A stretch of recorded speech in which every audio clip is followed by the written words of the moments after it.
Hello students, আজকে একটা দারুণ প্রশ্ন নিয়ে চলে এসেছি। দেখো, এটা বলছে যে স্যালিসাইলিক অ্যাসিড আছে, তাকে নাইট্রিক অ্যাসিড H2SO4 দিয়ে ট্রিট করা হচ্ছে। নাইট্রিক অ্যাসিড এবং সালফারিক অ্যাসিড দিয়ে যদি ট্রিট করা হয়, অর্থাৎ মিক্সড অ্যাসিড দিয়ে যদি ট্রিট করা হয়, তাহলে কী বিক্রিয়া হয় তোমরা জানো, যে নাইট্রেশন রিয়াকশান, অর্থাৎ নাইট্রো গ্রুপ ঢুকে। এখন এখানে কোনটা প্রোডাক্ট হবে সেটা বলতে হবে।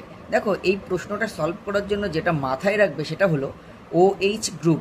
এটা কিন্তু রিং অ্যাক্টিভেটিং গ্রুপ, এবং এই OH গ্রুপটা কিন্তু অর্থোপ্যারা ডাইরেক্টিং গ্রুপ, এবং এখানে যে কার্বক্সিলিক অ্যাসিড গ্রুপ আছে সেই কার্বক্সিলিক অ্যাসিড গ্রুপ কিন্তু মেটা ডাইরেক্টিং গ্রুপ।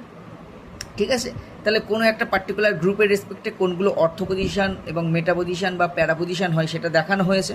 তাহলে ওইচের সাপেক্ষে কোনগুলো অর্থ পজিশান বা প্যারা পজিশান বা মেটা পজিশান, এবং কার্বক্সিল গ্রুপের রেসপেক্টে কোনগুলো অর্থ মেটা বা প্যারা পজিশান, সেটা এখানে দেখানো হয়েছে। তাহলে এখন এই প্রশ্নটার উত্তর কিভাবে হবে সেটা মাথায় রাখতে হবে এইভাবে, যে ওইচের সাপেক্ষে কিন্তু অর্থ বা প্যারা পজিশানে নাইট্রো গ্রুপটা ঢুকবে ও এইচের সাপেক্ষে, আর সি ডাবলও এইচের সাপেক্ষে কিন্তু মেটা পজিশানে ঢুকবে। তাহলে এখন অপশানে আমাদের খুঁজে বের করতে হবে কোথায় ওইচের রেসপেক্টে অর্থ বা প্যারা পজিশানে এবং কার্বক্সিলিক অ্যাসিড গ্রুপের রেসপেক্টে মেটা পজিশানে নাইট্রো গ্রুপটা আছে। তাহলে দেখো, এখানে অপশান সি এবং ডিতে ওইচের সাপেক্ষে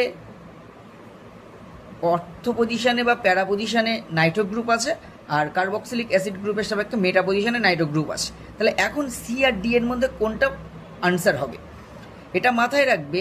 স্টেরিক হিন্ড্রেন্স বলো বা যাই বলো, সেই সমস্ত এফেক্টের জন্য কিন্তু প্যারা প্রোডাক্টটা মেজর হয়। সেই জন্য ওইসের সাপেক্ষে প্যারা পজিশানে কিন্তু নাইট্রো গ্রুপটা ঢুকতে চাইবে বেশি পরিমাণে, অর্থাৎ মেজরলি কিন্তু নাইট্রো গ্রুপটা ওইচের সাপেক্ষে প্যারা পজিশানে ঢুকবে, আর এখানে অটোমেটিক্যালি কিন্তু কার্বক্সিলিক অ্যাসিড গ্রুপের সাপেক্ষে মেটা পজিশানে ঢুকে যাচ্ছে। সেই জন্য অপশান সি কিন্তু এখানে রাইট অ্যান্সার হবে।